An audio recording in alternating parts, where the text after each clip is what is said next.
Good day, guys. Good day to you all. Welcome back to the Formula Sports channel. Thanks for being here. In this particular video, we are going to be discussing Jamaica's narrow 1-0 defeat to Colombia in the big round of 16 World Cup knockout stages game.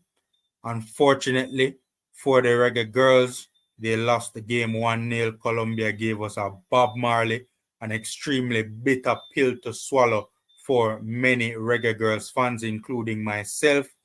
However, ladies and gentlemen, I'm still extremely proud of my Jamaica Reggae Girlz. They represented this country with distinction, absolute distinction in this particular tournament. For me, it was an absolute pleasure to watch the national team compete in a World Cup knockout stages game, to watch any national team compete in a World Cup knockout stages game would obviously be an absolute pleasure.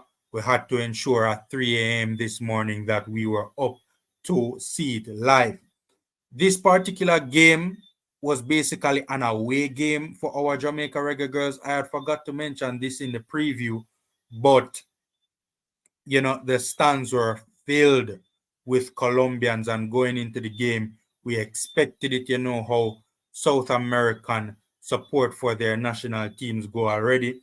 They always show up in numbers to support their national teams. In this particular game, there was not a lot between both teams. The game was very close, as evident by the scoreline. I'm going to be putting up the starting 11 and the stats of the game on your screen for you guys to see. When looking at the starting 11, you will see the inclusion of Kiki Van Zanten and TrudiCarter. Those were the changes that were brought into the starting lineup, replacing Chenya Matthews and also Atlanta Primus, right? TrudiCarter we have seen previously in this tournament. Kiki Van Zanten, her inclusion was a surprise. Very surprising that we haven't seen her for the entirety of the group stages. We didn't see her. That was surprising in and of itself, but also very surprising that her first bit of action in this World Cup should have been thrown into the starting lineup for the biggest game in Jamaica's footballing history. In my humble opinion, ladies and gentlemen, the first half lacked quality from both teams. Both teams were basically tussling for control of the midfield right throughout the entirety of the first half. And to be fair, neither team really won that particular battle in the first half. The first half was scrappy, very physical, which is not surprising. I did tell you guys that the Colombians are a very physical team, and obviously the Jamaica Reggae Girlz possess the capability to match them where physicality is concerned. In the first half, there were constant turnovers from both teams. Both teams were struggling to keep a hold of the ball. There were a number of fouls, and this resulted in frequent stoppages to the first half, right? And this also resulted in the pace of the first half being very slow, which, in my humble opinion, actually played to the benefit of the Jamaica Reggae Girlz. The Colombians would rather the game being played at a quicker pace. Surprisingly, in this particular game, the Colombians did not apply the front press very frequently. The front press from the Colombians was relatively scarce. They did counter press when they lost possession of the ball. However, when the Reggae Girlz were starting their attacks, the Colombians went into a mid block, right? They did not apply that front press that we have seen frequently throughout the tournament thus far. Initially it was surprising to me when I saw them sitting off when we were building out in attack. However, the more I thought about it, it occurred to me that probably it was a case where they did not want to be caught out numerically from a ball over the top, a long ball over the top of their front press to Khadija Bonny Shaw, I know if that ball gets to Khadija Bunny Shaw, her hold up play and her ability to, win that first ball, control that first ball, turn sharply, is basically second to none. She's one of the best in world football when it comes to that. So, in thinking about it, I think that the Colombians were very mindful of committing numbers to the press and just having that ball over the top to Bonisha. And we have been doing that long ball to Bonisha, frankly speaking, the entire tournament. So the Jamaica Reggae Girlz were consistently allowed throughout the first half to get time and space to build out from the back and not have to deal with a front press from the Colombians. To be honest with you, I was a bit disappointed that given that scenario that we were being allowed to play out from the back, we did not get Drew Spence on the ball enough, right? Drew Spence's ability to control and dictate and break lines, I felt should have been utilized a lot more. Whenever we did get Drew Spence on the ball, we saw that it made a difference in us building out from the back. I think we should have gotten her on the ball a lot more. I think we could have progressed the ball far more frequently in this particular game if we had gotten Drew Spence on the ball a lot more. In the second half, the game opened up. Both teams kind of came out of their shell. In the second half, we saw Atlanta Primus come on for Kiki Van Zanten. And basically, that was to provide more linkage in the central zones, to help facilitating breaking the midfield line, Atlanta Primus being that top link. So, we saw that substitution right off the bat in the second half, at the start of the second half. The game in the second half was considerably different than it was in the first half, ladies and gentlemen, right?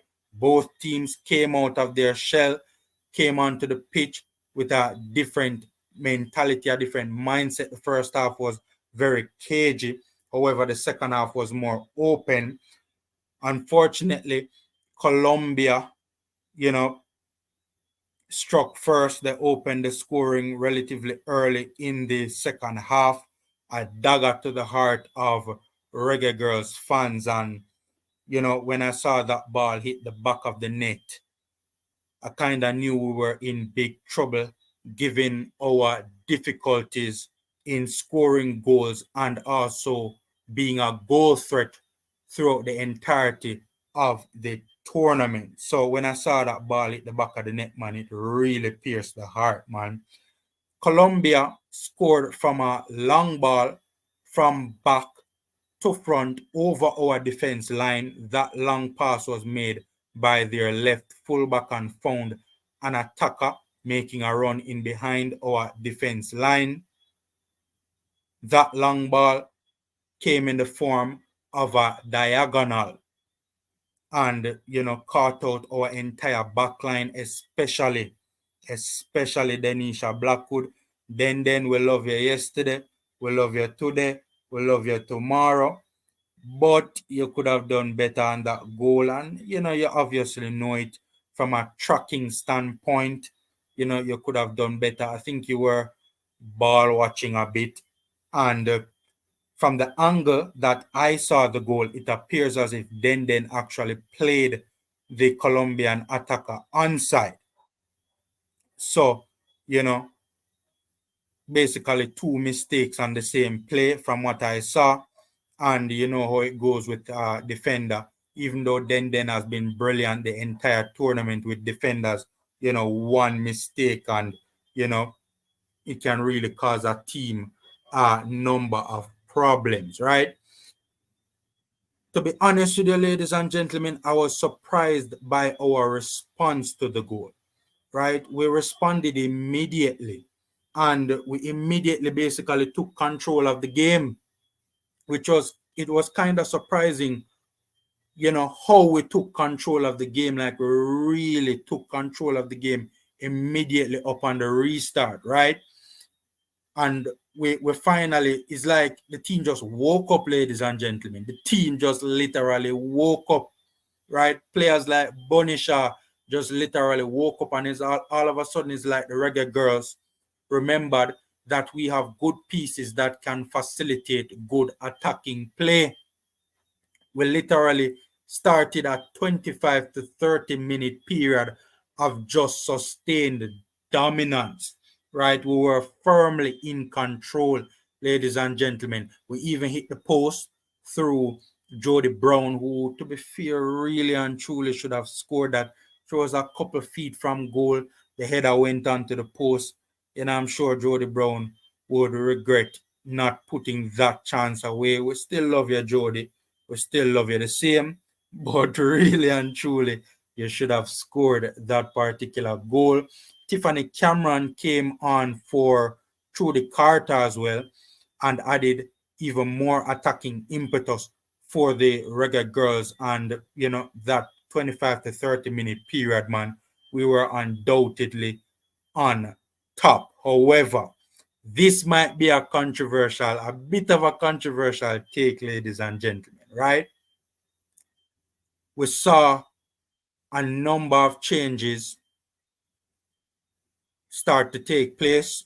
3 changes basically took place. McNamara came on for Samson, Chenya Matthews came on for Wilshire, and Simmons came on for Brown. Ladies and gentlemen, when I saw that, I started being a little bit concerned because I could understand the premise and the Tiffany Cameron substitution. I thought those 2 substitutions were indeed necessary. However, I believe that the final 3 substitutions affected the rhythm of the Jamaica Reggae Girlz. I think those 3 substitutions disrupted our rhythm. I thought up until when those 3 substitutions came in, we were in charge. And subsequently to those 3 subs coming on, we lost control of the game at that point, in my humble opinion, ladies and gentlemen.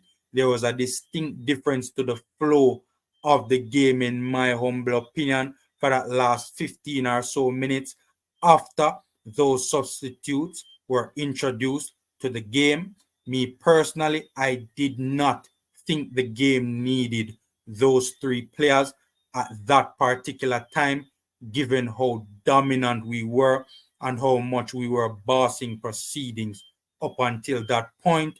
Frankly speaking, we were already on top, and we did not need to change anything at that particular point when those substitutes were introduced to the game. In my humble opinion, the players that came off for those Reggae Girlz, for those substitutes, they didn't seem leggy to me, right? And, given how dominant we were, I'm just a little bit baffled as to why those 3 players needed to come off.